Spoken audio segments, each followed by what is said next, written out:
How's it going, American History 2 students? This is Mr. Bell coming back at you with another video lesson. We're going to start on our last major unit of the semester, which is going to be Unit 7, the Civil War and Reconstruction. It's one of the largest units we have, so this is probably going to be broken up over about 3 videos, at least 2. We have a little half unit after this, which shouldn't take that long at all. Excuse me for my phone there. So we're going to go ahead and get into this. I'm going to try to cover a 7.1 and 7.2 today. So the American Civil War is going to be one of the bloodiest wars in American history. Some would say the bloodiest war in American history. You got to realize there was some Americans killing Americans. An estimated 656,000 people or so will die in this war. So you kind of have 2 approaches to the causes of the Civil War. There are multiple causes, but the 2 overarching reasons and the 2 that you hear presented the most. There's one group that says the cause of the Civil War is states' rights, and that it was the right of the South to secede if they didn't feel that the federal government was serving them. The other end of this argument is it's all about slavery. That's what this war is fought over. Whether it's the economic, the human element of slavery, however you're looking at it, it all boils down to slavery. I'm here to tell you that the answer to this question is both reasons. But don't let the states' rights argument fool you. Yes, the Civil War was about protecting states' rights in those 11 states that seceded from the Union. But the main state right that they were fighting for was the right to own slaves. So sometimes it gets misconstrued that, oh, it's about states' rights. Yeah, but the main state right you're fighting for is to own other human beings because you were afraid of the economic impact it would have in the South if they weren't essentially getting free labor.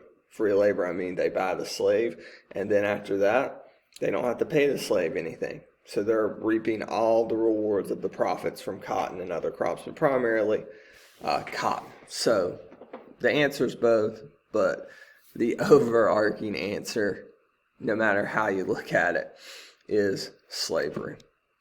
So this is going to be the event that defines Abraham Lincoln's presidency. He lays it all on the line here, including risking the United States. This is the time our country was the most divided. It literally divided into 2 different countries that were going to fight one another to the death. So we're going to start out looking at the advantages of each side. The North, which is commonly, when you read a book about the Civil War, you're learning about this in college or in here, the North is referred to as the Union. Reason being, they wanted to keep these states as a union to fight against the Confederacy. So what advantages did the Union have? I'll list a few here in the PowerPoint, but the big advantage they have is they are an established government. They have a Congress. They have a Supreme Court. They have a president and vice president. They have D.C., a nation's capital. So they are not trying to sit up their entire government, elect a president, and try to create another country from scratch. That's what the Confederacy is trying to do. They are not only trying to fight a war that they are going to be disadvantaged at as far as from a military standpoint, but they're also trying to sit up a government, elect a president, which of course they choose Jefferson Davis. From Mississippi. So it was very similar for the Confederacy what the United States was doing during the Revolution. Only difference is the United States, the 13 colonies at that time, won and the Confederacy lost.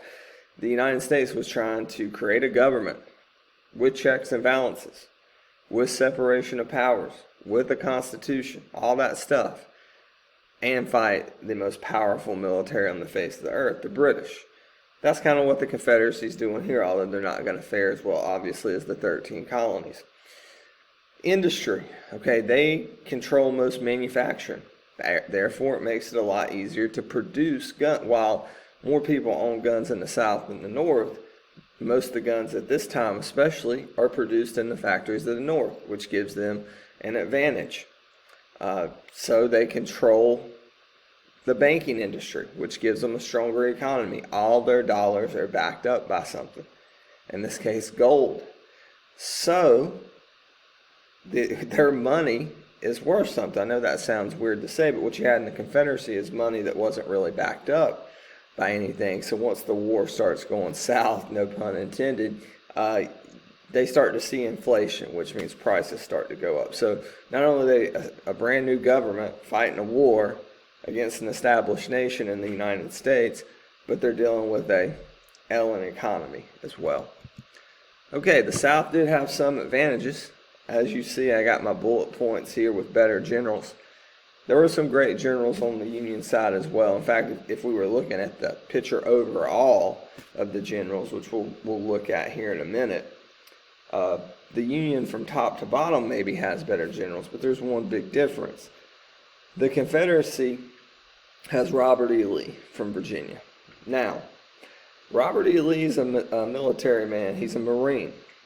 He played a role in capturing John Brown at the raid on Harper's Ferry, the abolitionist. In fact, before Virginia secedes, so secede is to leave, of course, leaves the United States and becomes part of the Confederacy, Lincoln approaches Robert E. Lee, and he tells him, I want you to lead the Union forces. He's the first choice. And Robert E. Lee tells President Lincoln that if Virginia secedes, then I'm going to join the Confederacy. If not, I serve at the pleasure of the president. So Virginia, of course, does secede. Richmond, Virginia becomes the capital of the Confederacy. Now, besides Robert E. Lee, who is one of the best generals in the history of warfare, of course, his legacy debated now because he was a traitor, but at the same time, you cannot look over the fact, or deny the fact, rather, that he was a very, very skilled, in fact, the most skilled tactician of his era of warfare. He knew how to make a little out of a lot, but more on him later. Another thing that they have an advantage of the South is, at least starting out, now this changes, they're fighting a defensive war. So the North has an inherently more difficult job. The North has the job of not only trying to beat the South, but trying to get those 11 Confederate states back into the United States, which is going to be part of Reconstruction, rebuilding the country after the Civil War.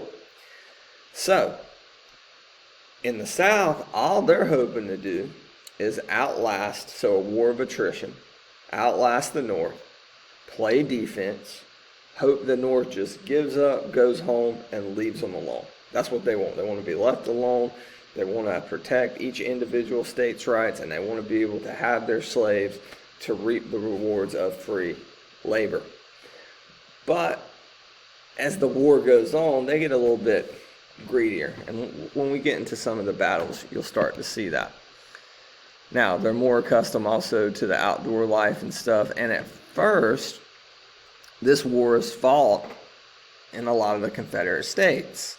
Of course, as you know, like Battle of Gettysburg and Antietam and that kind of thing, those are going to be northern states. So the landscape changes once the war gets 2 years or so in. So we're going to look at some of the strategies of each side. Now, I'm teaching you the basics of the Civil War here. Maybe a little bit more than what you would typically hear, because I do have an interest in this part of American history, but you could take a class that's going to cover in college, for instance, so many battles, so many generals, so many strategies that I'm not going to talk about just because it's high school, not college history. But at the same time, you are getting the most salient information here.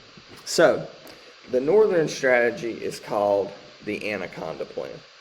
And to really understand what the Anaconda Plan is, you have to understand what ironclads are.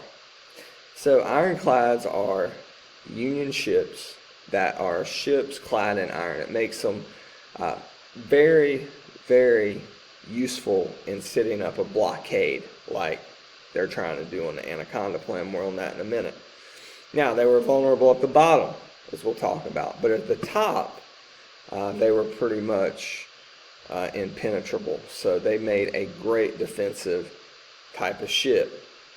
Let's go back here.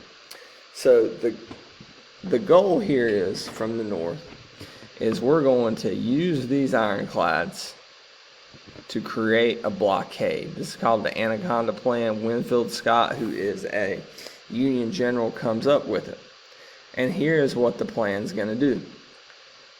First of all, if most of the guns are being made in the north, you can probably figure out if the South's fighting the North's not going to be sending them any guns. So that's problematic. They got to get their guns from elsewhere.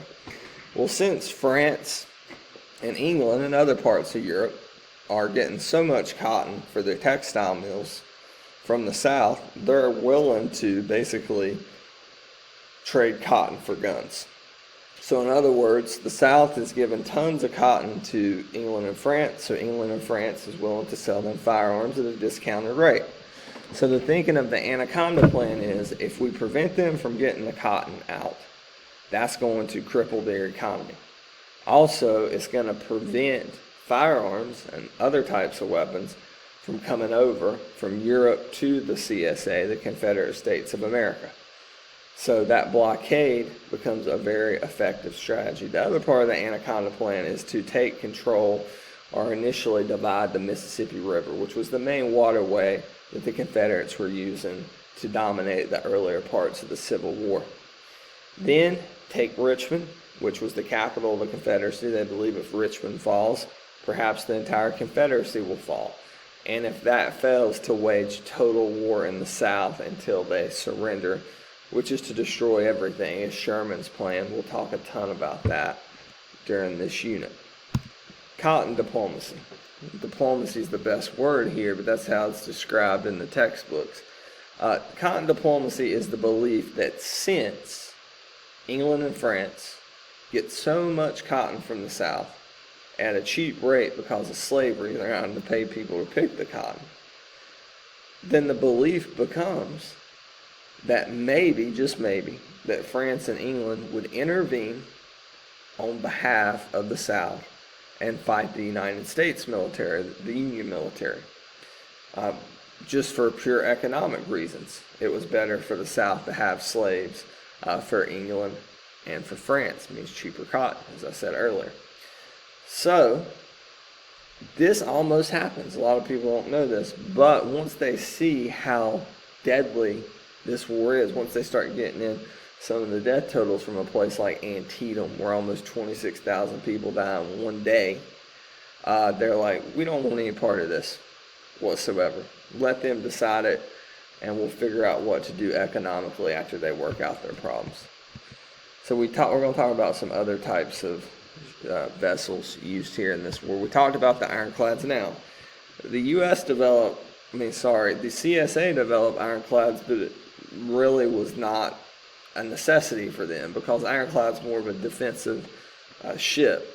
So you did have battles of ironclads, but that's not going to help you a whole lot once the Union had established the Anaconda Plan, blocking the export of cotton to Europe and the import of guns from Europe to the South. So the Confederate States had to figure out a way to defend the ironclad, to defend against the ironclads, or to attack the ironclads. If they can't go right at them, they can go underneath them or between them. This is where you start to see submarines used in the Civil War. Now, the CSS Hunley is one of the most famous submarines in the history of warfare because it is a Confederate sub that actually sinks an ironclad. Now, these submarines are not what you see on movies and TV today. All right, these submarines had very limited oxygen to the point that they would shut the top of the sub. They would have a candle lit, and they knew once that candle burned out, their oxygen supply would be depleted. That happens sometimes. Sometimes people just suffocated to death in these subs. So while initially subs want to go underneath or between the ironclads, the goal becomes to get rid of the ironclads to export cotton and import guns. The Hundley, almost in a very kamikaze-like way, rams the bottom of an ironclad and sinks one of the biggest ironclads the United States have. Of course, subs become a huge part, submarines, I should say. U-boats, as the Germans call them, as of warfare moving forward from World War I to World War II to today. There's a look at the Hundley. It wasn't discovered until 2005, is when I was in high school. 2005 is when they actually found the CSS Hundley. It's on display. You can go see it if you ever go to Charleston. Sherman. Okay, Sherman is one of Lincoln's top military commanders, and he believes in a strategy and comes up with a strategy called Total War. Now, Sherman's nickname's the Mad Dog, and everybody says that nobody wants President Lincoln to let the Mad Dog off the leash, because once they do, there's no turning back.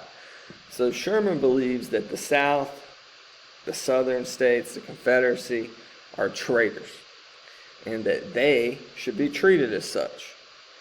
So he asked Lincoln to basically let him systematically destroy the South. Women, children, men, burn crops to the ground. Lincoln's like, no way, we're not doing that. That's going to be our last resort.